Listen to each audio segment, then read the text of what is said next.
auditeur qui nous envoie ce message du côté de la localité. Donc, on va s'intéresser au premier sujet inscrit à l'ordre du jour. C'est bien ce débrayage au niveau des gardes pénitentiaires. Ils ont déclenché une grève illimitée hier. Dans la foulée vers la soirée, Lamine Mohamed Sissé, le département s'est fendu d'une déclaration rendant entièrement et totalement responsable le meneur. Il s'agit bien de Mamadi de Camara. Mais sauf que vers tard la nuit, le ministre Charles Wright a repris le dossier en main en se déplaçant, en allant vers ces grévistes pour discuter avec eux. Finalement, la fumée blanche est sortie aux environs de 23h. Oui. Qu'est-ce que tout cela vous dit? Oui, moi, mon problème, pourquoi le ministre se met tout le temps devant, c'est lui Oui, qu'on mais voit. s'il peut résoudre. Oui, non, mais il n'est pas le seul. Il doit être. Il doit déléguer. Il doit être le plafond, quoi. Le dernier rempart. Le dernier rempart, la dernière personne à être consultée, à être vue, à s'impliquer. Mais il est le premier. Il y a beaucoup plus. Il y a pourtant le responsable des gardes pénitentiaires qui est au ministère de la Justice et qui n'a pas été vu. Parce qu'il y a une direction nationale. Oui, il y a une direction nationale qui n'a pas été vue, qui n'a pas été entendue dans le règlement de la crise. Porte-parole non plus. Et c'est toujours le ministre. Et il a cette manière aussi qui n'est pas du tout, qui ne favorise pas le règlement à l'amiable. Il est dans le conflit. Et il est dans... belliciste. Oui, il est dans un conflit permanent et ça, ce n'est pas bon. Et voilà, donc on a vu le ministre aller avec un ton dur pour un premier temps et cela n'a pas suffi. Donc pour amener les gens, amener les gens à considérer leur position et au contraire, ça durcit la position des grévistes. Et parce qu'on a appris la nuit, après cette émission, entre 19h et 20h, en début, voilà, justement, en début de soirée, que tous les gardes pénitentiaires s'étaient retrouvés au beau milieu de la cour de la maison centrale et que la consigne avait été donnée à d'autres qui sont à l'intérieur du pays. Et parce qu'il y avait une mobilisation, on avait mobilisé les agents de la police et de la gendarmerie pour aller certainement supplier les gardes pénitentiaires si jamais ils continuaient, ils persistaient dans leur réclamation et ne voudraient rien entendre. Donc les déloger de force et continuer la bonne marche. Et donc les gardes pénitentiaires sont restés sur leur qui-vive et ont décidé et ont menacé que quiconque rentrerait dans leur zone, quiconque pénétrerait dans leur zone d'intervention, leur zone, le terrain qu'ils maîtrisent le mieux. Voilà, qu'il allait passer à la vitesse supérieure et le pire allait venir. Et parce qu'ils étaient décidés, ce qu'ils ont annoncé, peut-être je ne sais pas si c'était un bluff, si c'était une menace en l'air, en tout cas ça a été aidé et ça semblait avoir un effet, et parce que le ministre a compris le message, lui-même il est parti. Le message était, la menace était quoi? C'était d'ouvrir toutes les prisons et de laisser les prisonniers. Les prisonniers, je sais que ceux qui sont là-bas dans le cadre de la CRIEF n'allaient partir nulle part. C'est des responsables et c'est pas de cette façon qu'ils souhaitent quitter la prison, ils allaient rester. Mais les autres qui sont oubliés, parce qu'il y en a beaucoup, hein. Il y en a beaucoup. Il y a les bandits de grand chemin, il y en a déjà qui sont condamnés pour différents actes posés. Oui. On les appelle les oubliés de la maison centrale, et les oubliés des prisons. Dieu seul, la liste est longue. Ils sont plus de 500 et quelques qui sont là-bas sans jugement. Ils ont un mandat, on les a déposés là, ils n'ont pas de parents et ils n'ont pas de famille. Leur famille désormais c'est là-bas et qui meurt à petit feu. On ne sait absolument rien de leur situation. C'est un autre monde, hein. Et donc eux, bien sûr, ils allaient sortir et c'est les mêmes personnes qui n'ont pas été éduquées par la population et qui allaient continuer à s'aimer la terreur dans la cité, oui. Ça aurait été encore très grave. Et alors, le fond du problème, c'est qu'on a vu le communiqué, comme vous l'avez dit tout à l'heure, en début d'après-midi. Qu'il a annoncé dans l'émission. Alors, le communiqué nous révèle que le ministère a fait beaucoup de choses. Ouais. Alors, la première chose, le ministère a pu accéder à cette réclamation principale des grévistes, c'était de l'engagement. La dotation d'abord.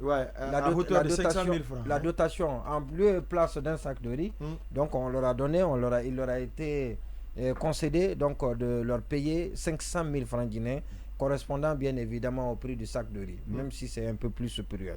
Et l'autre chose, c'était aussi leur engagement à la fonction publique. Les 135 ça a été fait. La formation a été ouverte. Et parce qu'ils devaient être gradés, ils devaient continuer, ils devaient suivre le processus de formation pour avoir des nouveaux grades. Et donc ça a commencé. Mais par contre, ce que les gardes pénitentiaires disent, que ce qui n'a pas été fait, c'est que c'est les accompagnements financiers.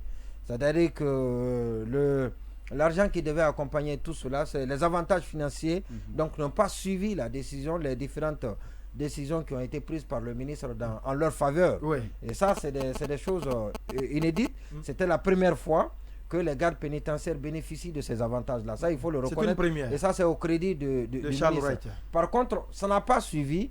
Et donc, les gens sont restés, ils ont gardé le même salaire, les 1,4 million, il paraît. 1,4 million pour une garde pénitentiaire.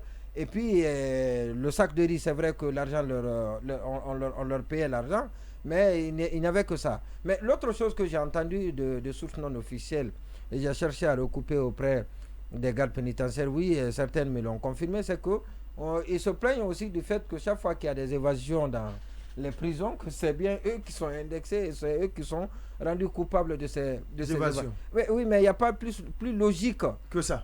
Parce que c'est eux qui gardent, c'est les gardiens des prisons. Ils te diront aussi qu'ils sont nombreux qui viennent soustraire. Oui, qui sont nombreux. Les officiers qui viennent soustraire des prisonniers. Mais s'il est un officier, et vous savez, c'est ce qu'on vous a dit en formation, que vous êtes la seule personne. La seule personne autorisée à venir sortir un prisonnier, c'est le procureur.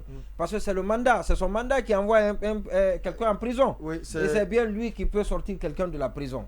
Ça, on vous a dit ça. Si vous vous laissez intimider par des officiers qui viennent soustraire des gens qui sont en conflit avec la loi, qui sont condamnés ou qui ne sont pas encore condamnés, et bien évidemment, vous devez être complice, vous devez être pris comme complice de cette situation. Et je pense que ça, c'est autre chose. Mais le fond du problème, ils ont profité d'une situation d'une situation difficile que traverse le ministre Charles Wright, et ils se disent que c'est le moment à jamais eux aussi comme les banquiers de mettre sur la table. Voilà, leur grève souvent intervient à des moments, justement à des moments critiques. Et donc eux aussi ils se sont dit bon, il faut mettre, les avocats ont réussi, on fait bras de fer avec le Charles, et donc ils ont réussi contre Charles, et nous aussi on va le faire, et parce qu'ils l'ont fait le jour où la reprise avait été annoncée, le procès très emblématique qui a focalisé l'attention de tout le monde. Et donc ça aussi ils l'ont plus ou moins réussi, parce que ça a permis d'attirer l'attention de tout le monde, et ça a permis à Charles aussi de replier et de descendre de son piédestal. Et malheureusement ces jours-là ne s'annoncent pas bien pour lui. Boubacar Sansobari, très rapidement sur ce même sujet. Donc on a bien fait de ne pas en parler hier, parce qu'entre-temps aujourd'hui la situation a évolué. D'abord sur le dernier point, le fait de prendre les gardes pénitentiaires pour responsables des évasions qui interviennent dans les prisons, je suis d'accord sur le principe, mais il ne faut pas raisonner comme si on n'était pas guinéen. C'est-à-dire, il y a ce qui est écrit dans la loi, il y a des choses qui se font et dont nous sommes tous conscients. C'est-à-dire, quelle que soit la loi qui encadre ton secteur, il y a des gens auxquels, si tu t'opposes à elle, c'est toi qui risques de partir. C'est-à-dire, tu t'opposes à lui, il ne peut pas sortir son gars aujourd'hui. Le lendemain, il y a un décret qui t'enlève banalement. Et puis, il y a une mutation. Les médias que nous sommes, à un moment donné, même quand on entend parler, on nous dit non, écoute, c'est un frustré, on n'accorde même pas de crédit à ce que l'intéressé dit. Donc, à un moment donné, il faut tenir compte des logiques réelles.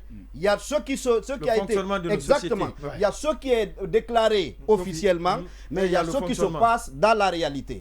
Et moi j'ai trouvé que il y a quand même, vous l'avez souligné, il y a une espèce de contradiction, sinon un gros rétropédalage de la part du ministre entre le ton du... mais dans le bon sens quand même. Oui, non, il n'y a pas de problème. Oui. Mais ma question... Non, ma question... S'il a pris de la hauteur dans le sens de la résolution de la crise, moi je pense qu'il faut saluer cela. Non, il faut l'encourager. Laissez-moi aller, s'il vous plaît. S'il vous plaît. Moi je ne dis pas que ce n'est pas bon. Je demande simplement, je demande simplement qu'est-ce qui s'est passé. C'est-à-dire, entre 17h, le communiqué de 17h, qui mettait toute la responsabilité sur Mamadi II Camara, et 23h, où on dit finalement, oui, vos revendications sont légitimes, venez, on va discuter. Non, je ne pense pas qu'il y a eu uniquement la menace de sortir tous les détenus. Sinon, Charles sait que c'est une hypothèse qu'il aurait pu envisager au moment même où on a parlé de grève. C'est eux qui gardent la prison. S'ils sont poussés à bout, ils peuvent lâcher les prisonniers. Non, et penser que l'intimidation allait marcher, ça aussi, il ne faut pas l'occulter. Parce qu'il y a même le nom de Bala qui a été cité après et qu'on l'aurait appelé et qu'il avait dit qu'il allait venir là-bas cueillir Mamadi. Bala Samoura, mais bien sûr, le haut commandant de la gendarmerie nationale. Et donc, cette nom menace, cité que dans les dossiers. Oui, je dis que c'est bien possible. Mais connaissant Charles Wright, ce n'est pas quelqu'un qui peut facilement céder entre, je dis, 17h et 23h. Moi, je me demande si, au plus haut niveau, plus élevé que lui, on n'a pas pris la mesure de la situation. Il a dû mesurer les risques sans saut. Les risques. Vous aurez tout de suite la parole. Laissez-moi dire ce que je pense de ça. Oui. Donc, il veut juste prendre la parole rapidement. Donc, ça sous-entend que vous devez aller vite. Non, je vais. Oui. D'accord. Allez-y, oui. C'est une très belle formule pour faire passer le message. Non, entre-temps. Allez-y. Non, alors. Vous voulez me distraire aujourd'hui, hein? Non, je dis que, il y avait eu 2 semaines où le procès du 28 septembre ne s'était pas tenu. Et vous savez le retentissement que cela a eu, notamment au niveau international. Le procès. On me parle de 20 pick-up de Bala Samoura qui étaient mobilisés autour de la maison centrale hier. Qui voulait faire l'assaut que le non, pour une fois, je peux être d'accord avec Bala, il faut prendre des précautions. On ne sait pas quand ça va dégénérer et encore ça va retomber sur la tête des forces de sécurité.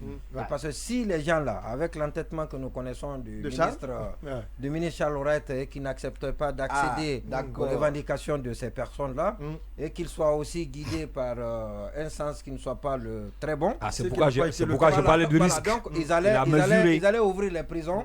Et donc, que les cales étaient est-ce que c'est pas la seule action bonne? Est-ce que c'est pas la seule action qui est positive posée par Bala depuis qu'il est haut commandant de la gendarmerie nationale? Vous savez que l'élément, le détail que vous venez de rapporter, les 20 pick-up de la gendarmerie qui étaient là, qui étaient prêts à prendre d'assaut la maison centrale, me conforte dans le fait que probablement au niveau le plus élevé, on a mesuré le risque lié à ça. Et qu'on a demandé, non, ça c'est pas de Charles. Non, je parle de risque. Non, c'est pas de Charles. Au plus haut niveau, et on connaît aussi les relations entre Charles et comment il s'appelle, Bala Samoura, on connaît leurs relations. Donc, en tout cas, elles n'ont pas été cordiales à un moment donné. Est-ce que quelqu'un n'a pas voulu arbitrer ça au plus haut niveau? Personnellement, je ne pense pas que c'est en toute bonne foi que Charles est revenu à la raison. Alors, vous savez, Charles n'est pas dupe. Hein. Il sait le risque, le danger qu'il est en train de courir. Vous savez, il peut faire la tête, je suis d'accord. Mais il y a des situations où il peut faire la tête, et il y a des situations où il ne peut pas oser. Il peut pas. Non, il ne peut pas oser le faire. Il peut pas. Alors, c'est pourquoi, c'est ce qui m'a amené. C'est ce qui m'a amené à parler de risque. Vous voyez les dispositions déjà qui étaient prises par la gendarmerie, à travers le haut commandant. Et donc, vouloir ne pas accepter de céder à la revendication, aux revendications, j'allais dire, de ces gardes pénitentiaires, jusqu'à ce que le pire se produise, alors lui, il allait en pâtir. Voire même ça peut lui coûter son poste. Donc il sait pourquoi il a cédé finalement. Mais je me dis de l'autre côté, parlant du communiqué, ce que ces gens-là demandaient, mais c'est pas beaucoup. Ils demandaient le changement de statut, le statut particulier qui n'a pas été signé, comme c'est le cas même d'ailleurs pour la plupart des corps. Vous savez, ces gens-là, est-ce que vous voyez des gens? Est-ce que vous voyez les gardes pénitentiaires sur le terrain? La plupart d'entre eux, regardez, la plupart d'entre eux, quand vous les regardez, je vous assure, quand vous les regardez, Lamine est en train de faire de l'incursion. Non, mais ce qu'il dit, c'est grave. Oui, quand vous les regardez, je parle du statut particulier. Bien entendu. Ça, c'est pas fait. Ensuite, la prise en charge des 135 bénévoles qui devraient accéder à la fonction publique. Ça n'a pas été fait. Ce n'est pas trop, mais aussi les sacs de riz. vous en avez parlé tout à l'heure, on donne sac de riz aux militaires, on donne sac de riz aux gendarmes, on donne sac de riz aux policiers. Et puis Dieu seul sait, quand c'est les responsables militaires, oui, c'est des tonnes. Oui, mais bien sûr. Ce sont des tonnes, Oui, mais c'est des tonnes. Ici, c'est capitaine. Capitaine, à partir d'officier, vous avez 6 sacs de riz, 8 sacs de riz. Je ne suis pas contre, hein. Mais au même moment aussi, il faut penser, mais il faut être clair. Au garde pénitentiaire. Il faut garder au garde pénitentiaire. Est-ce que vous voyez ces gens-là sur le terrain? Regardez les tenues qu'ils portent. Hier, je le disais. Oui, mais c'est quand même une première. C'est raccordé un peu partout. Fois qu'ils soient dotés de tenues de ce type. Oui, de tenues de ce type. Mais pour combien de temps? Quand vous les regardez, regardez, la plupart d'entre eux, ils ont des signes d'avitaminose. Quand vous les regardez, non, je suis pas. Je suis d'accord. Je suis d'accord. Oui, mais il ne faut pas préparer. Faut pas préparer. Oui, je suis d'accord, c'est bon, c'est une bonne chose. Quand c'est bon, quand c'est bon, c'est bon. Mais ce n'est pas une raison pour renoncer aux autres droits. Je suis d'accord. Bien sûr. Quand il y a des avancées, il faut les reconnaître. Oui, mais ne préparez pas de...